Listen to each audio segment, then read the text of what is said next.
गुलाम को दे मल कर आई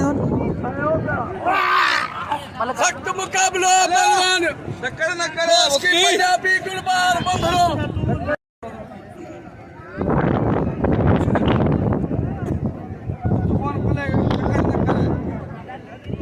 शादी बंबरा पंजाबी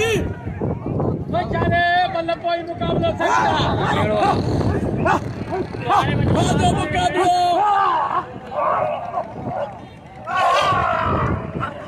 जोर से